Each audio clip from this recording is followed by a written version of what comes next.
कैसे हो आप सभी। आई होप आप बिल्कुल बढ़िया होंगे।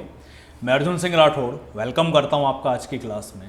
देखिए फ्रेंड्स, इससे पहले भी हमने सेंटेंस फिलर्स की क्लास ली थी एक, लेकिन आज मैं जो है सेंटेंस फिलर्स का जो है एक नया पैटर्न लेकर आया हूं आपके सामने। न्यू पैटर्न में हम सेम इक्विवेलेंट सेंटेंस फिलर का यूज करेंगे। ट्रिपल सेंटेंस फिलर है, ठीक है। तो आज की जो हमारी क्लास है वो स्पेशली किससे रिलेटेड है? सेंटेंस फिलर से। चलिए स्टार्ट करते हैं आज की क्लास को। तो देखिएगा, सबसे पहली चीज हम डायरेक्शंस पढ़ेंगे। डायरेक्शन जो है वो क्या कह रहे हैं, और ये एक्चुअली यहाँ 15 लिखा है जबकि 10 क्वेश्चंस होने वाले हैं।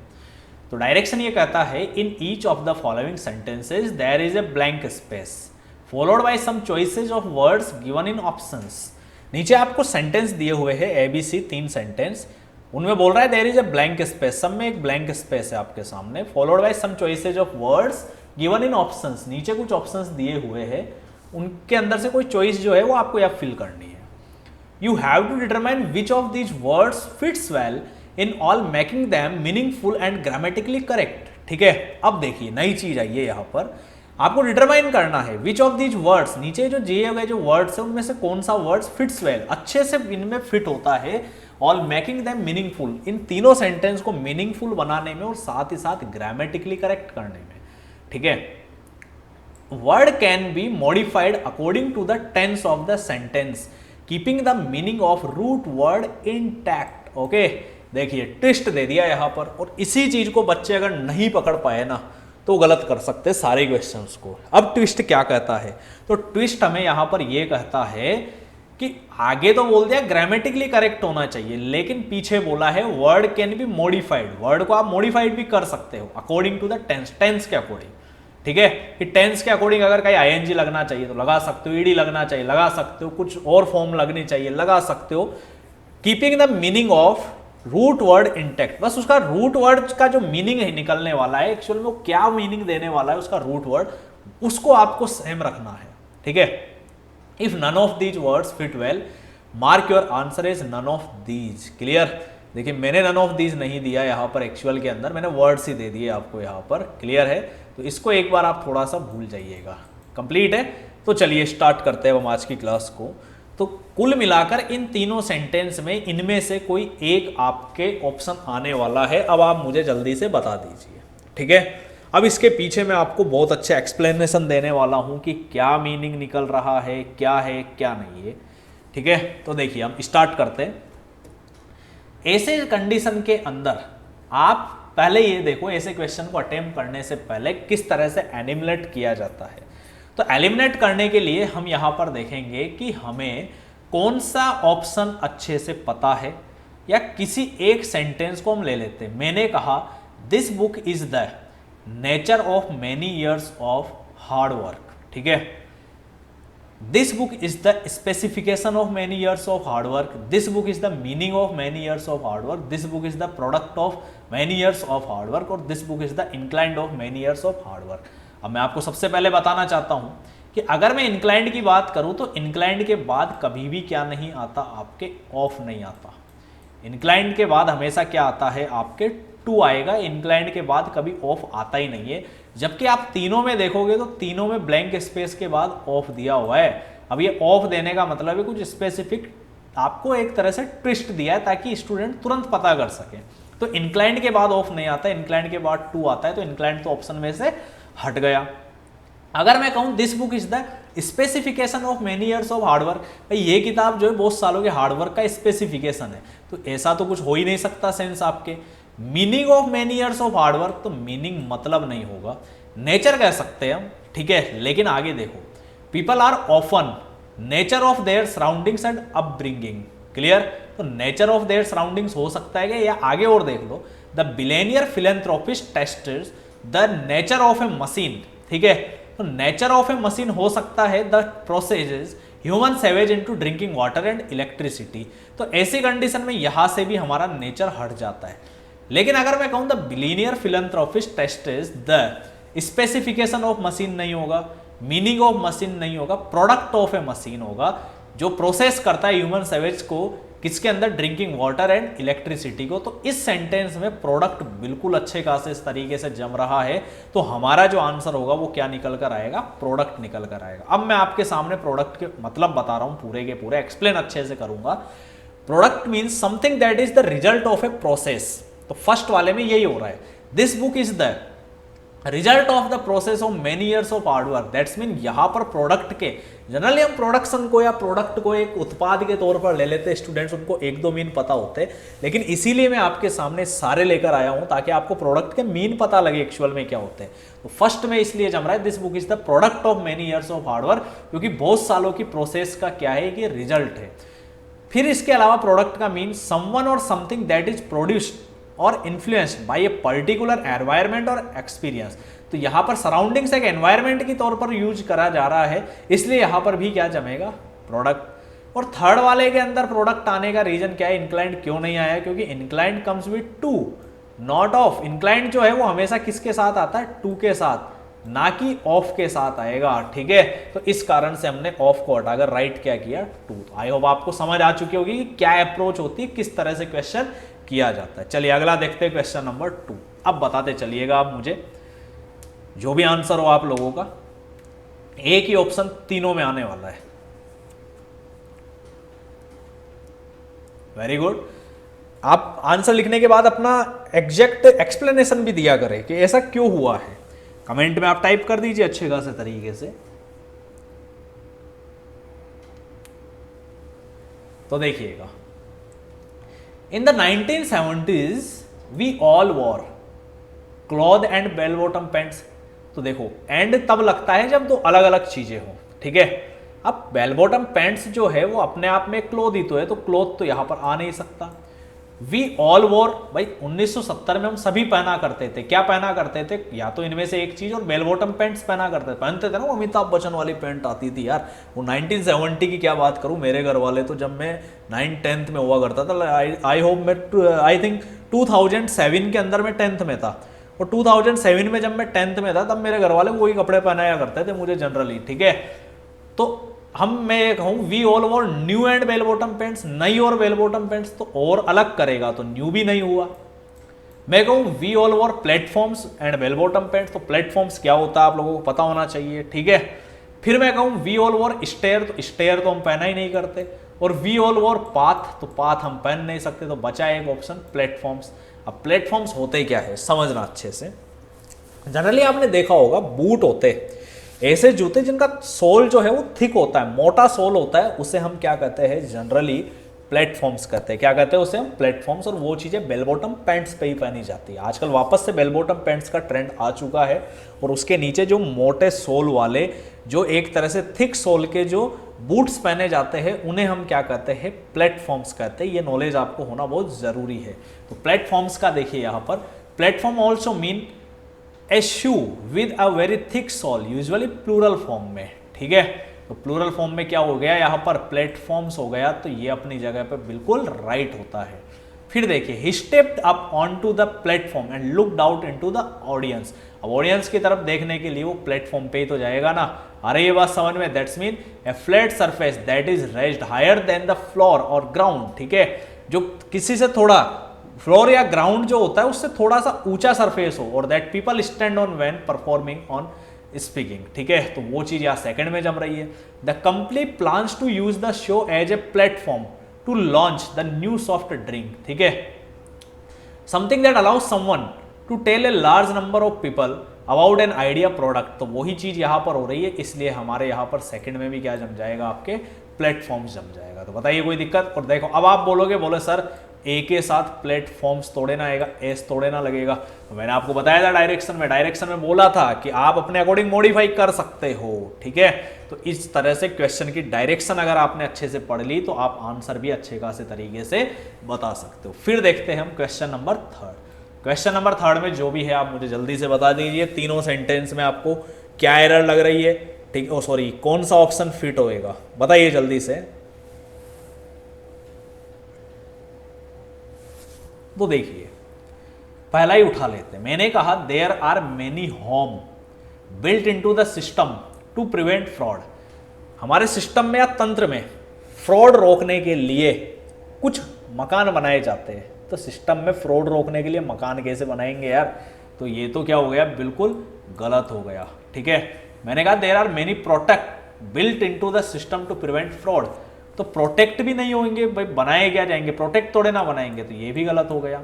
फिर मैंने कहा there are many rights built into the system to prevent fraud, rights यानी होते हैं अधिकार, कि सिस्टम के अंदर, ठीक है, गवर्नमेंट सिस्टम हो, प्राइवेट कैसा भी सिस्टम हो, उसमें अगर फ्रॉड रोकना है तो हम बहुत से राइट्स बनाते हैं, अधिकार बनाते हैं अलग अलग, तो राइट्स यहां पर हो सकता है, लेकिन आगे और भी ऑप्शन है। मैंने कहा there are many safeguards built into the system to prevent fraud, तो सेफगार्ड्स भी बिल्ट किए जाते हैं, तो ये भी हो सकता है। और मैं कहूं there are many loops built into the system to prevent fraud, तो बिल्कुल है, सही बात है, फ्रॉड रोकने के लिए बहुत सारे लूप भी बनाए जाते हैं, अलग अलग तरीके के लोग होते हैं, सबको अलग अलग खबरी भी लगाए जाते हैं भैया, तो लूप्स भी राइट होता है। तो तीनों ऑप्शंस हमारे फर्स्ट के अंदर राइट होंगे, लेकिन ए और बी गलत होता है। तो अब हम तीनों ऑप्शंस को बी में चेक कर लेते हैं। There are steps you can take to rights against identity theft, ठीक है, तो अब यहां पर राइट्स हमारा क्या हो रहा है, थोड़ा रॉन्ग हो रहा है। There are steps you can take to rights against, तो टेक टू राइट्स क्यों होगा, तो यहां पर राइट्स गलत हो गया। और यही क्या मैं there are steps you can take to loops against, तो लूप्स भी यहां पर क्या हो चुका है, रॉन्ग हो चुका है। तो बचा गया सेफगार्ड्स, तो हमारा आंसर सेफगार्ड्स होगा। That's mean there are steps you can take to safeguards against identity theft. Clear? The charity called for tougher safeguards to protect Britain's remaining natural forests. तो safeguards का जो मतलब होता है वो होता है something that provides protection against possible loss और damage. कोई भी चीज हो जो आपको प्रोटेक्शन प्रोवाइड करवाए किसी भी चीज के खिलाफ, कौन सी चीज के खिलाफ, कोई भी लॉस हो या डैमेज के खिलाफ। ओके, तो आई होप आपको थर्ड क्वेश्चन भी अच्छे से समझ आ चुका है। अगला देखते हैं क्वेश्चन नंबर 4। तो देखिएगा, करिए आप पहले 4 करिए, आप टाइम लीजिए अच्छा खासा, 30 सेकेंड्स लीजिए आप, उसके बाद मैं आपसे डिस्कस करूंगा क्वेश्चन। जो भी आपका आंसर है वो आप मुझे बता दीजिए, व्हाटएवर इज योर आंसर।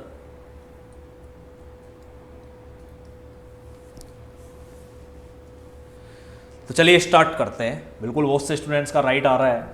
देखिए, ए बोल रहा है high fever, nausea and sweating, advance sweating are some of the symptoms. ठीक है भाई, ये जो है हाई फीवर होना, नोजिया होना या बहुत ज़्यादा स्वेटिंग होना लक्षण होते हैं चीज़ों के। ठीक है, तो एडवांस स्वेटिंग हो सकती है, बोलचाल में ले लेते हैं, लेकिन डिस्प्ले स्वेटिंग नहीं होगा। ठीक है, इक्वली स्वेटिंग भी नहीं होगा और प्लेटफॉर्म स्वेटिंग भी नहीं होगा। तो बचे आपके पास या तो एडवांस स्वेटिंग या एक्सेसिव स्वेटिंग होगा।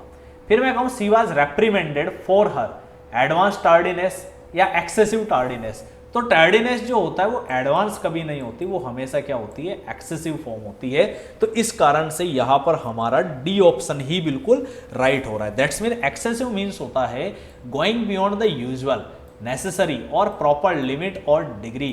कोई भी एक पर्टिकुलर थिंग होती है, यूजुअल थिंग होती है, अगर उससे ज्यादा की बात हो जाए तो उसे हम क्या कहते हैं, एक्सेसिव कहते हैं। आ रही है बात समझ में? ठीक है, जैसे excessive alcohol consumption is a major public health problem in the United States, तो बिल्कुल ऑब्वियसली सी बात है, एक नॉर्मल अल्कोहल कंजम्पशन जो होता है उससे ज्यादा अगर कर रहे हो आप, going beyond the, if you are going beyond the usual, that's mean call excessive form. Okay, तो यहां पर हमारा डी आंसर होगा। फिर हम देखते हैं क्वेश्चन नंबर 5।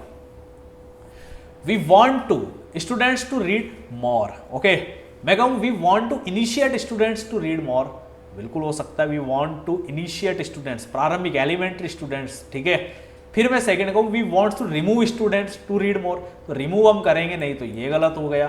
फिर मैं कहूँ we want to encourage students to read more, भाई हम स्टूडेंट्स को इंकरेज करना चाहते हैं ज़्यादा पढ़ने के लिए, तो ये भी हो सकता है। और we want to stop students to read more, तो स्टॉप होगा नहीं ये, तो नेगेटिव फॉर्म वैसे ही हट गई। और मैं कहूँ वी वॉन्ट टू इंडल, ठीक है, स्टूडेंट्स टू रीड मोर, तो ये भी अपनी जगह पर क्या हो गया, बिल्कुल गलत हो चुका है। अरे ये बात समझ, तो बचे क्या, दो, इनिशिएट और इनकरेज। फिर आगे देखते हैं, he claims the new regulations will initiate people to invest. ठीक है, लोगों को इनिशिएट करेगा, तो ये भी जम रहा है। और मैं कहूँ he claims the new regulations will encourage people to invest, तो ये भी सही है।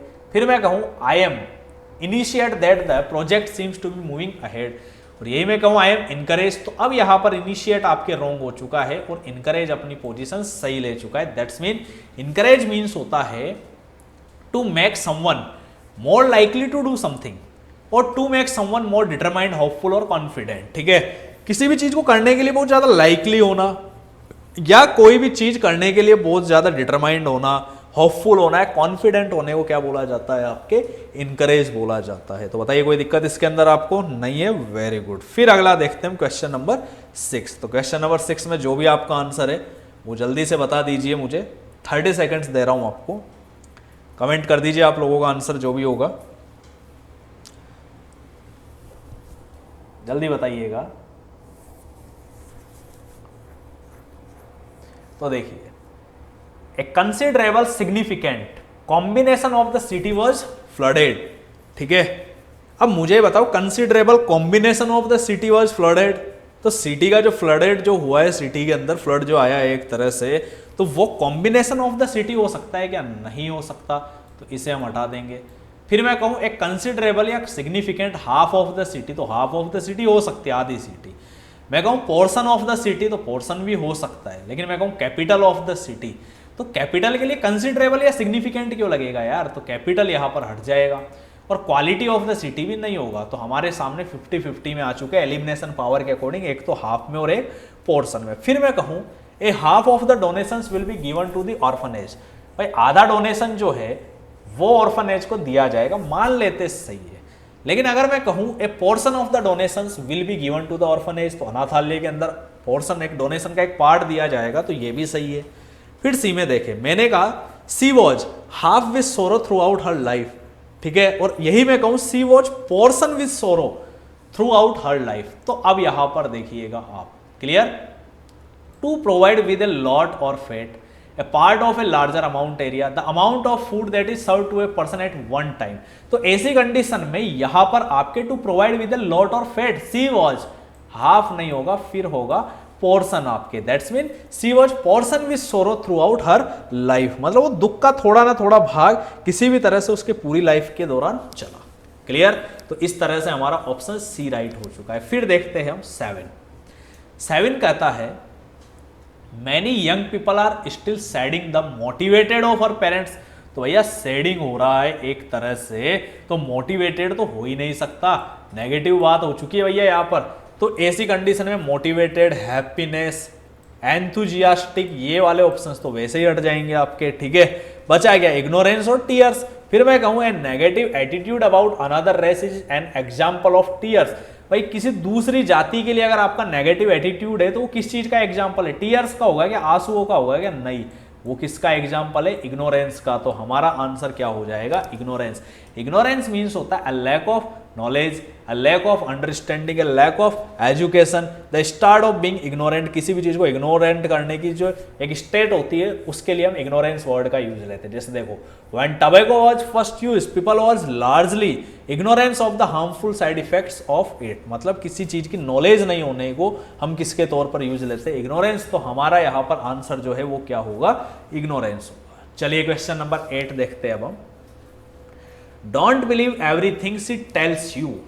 She is prone to invention, she is prone to discovery, she is prone to layman, she is prone to lie, she is prone to mimic। Clear. अब यहां पर देखो, she is prone to में मोस्टली सारे ही जम रहे। फिर आगे देख लेते, मैंने कहा आपको the stories he told about his military services were just, ठीक है, डिस्कवरी। तो जो स्टोरी उसने अपने मिलिट्री सर्विसेज के बारे में बताया वो डिस्कवरी थी। ठीक है, नहीं भैया, और लेमन नहीं हो सकता, वो झूठी थी वो कहानियां, तो लाई हो सकता है, लेकिन मिमिक भी नहीं हो सकता। तो बचे क्या हमारे पास? Lie and inventions. फिर देखिए, the light bulb was one of the most important invention of the 19th century. अगर थर्ड सेंटेंस को हम पढ़ लेते तो इसमें तो सारे हट गए भैया, डिस्कवरी भी नहीं होगा, बचा एक ही ऑप्शन और वो क्या हो जाएगा? इन्वेंशन। तो दैट्स मीन इन्वेंशन का जो मीन होता है, एक होता है the act of inventing something, कोई भी चीज इन्वेंट करने का जो एक्ट होता है वो something invented, such as the act of inventing something. Don't believe everything she tells you, she is prone to invention, that's mean exaggeration. Clear. फेंका फाकी करने को भी क्या बोला जाता है? आपके प्रोन टू द इन्वेंशन। इसको आप अच्छे से याद कर लीजिए, पूरा होता है प्रोन टू द इन्वेंशन। क्या होता है? Prone to the invention. इसका मतलब होता है एक्सजेगरेशन और लाइंग होता है। अरे ये बात समझ में, अब इसीलिए मैंने यहां पर लाई गलत किया था, क्योंकि प्रोन टू के साथ फिर वापस लाई नहीं लगा सकते आप। ओके, फिर आ जाते हैं हम क्वेश्चन नंबर 9 में।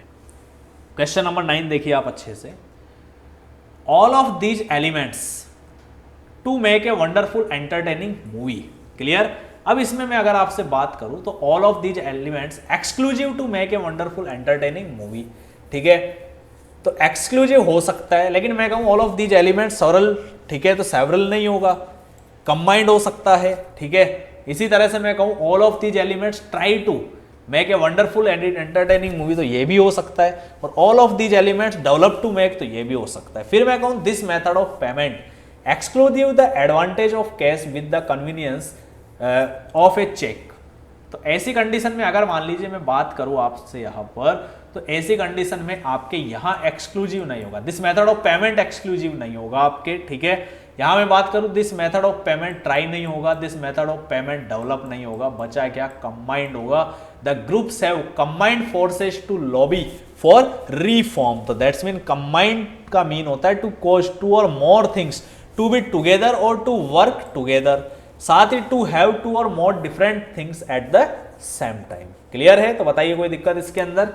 फिर देखते हैं हम क्वेश्चन नंबर 10, लास्ट क्वेश्चन है ये हमारा, देखिए अच्छे से। और जो भी आपका आंसर है, आपको 30 सेकेंड्स दे रहा हूं इसके लिए, आप कमेंट कर दीजिए जल्दी से जो भी आंसर है आप लोगों का। I am waiting for your answer. Very good.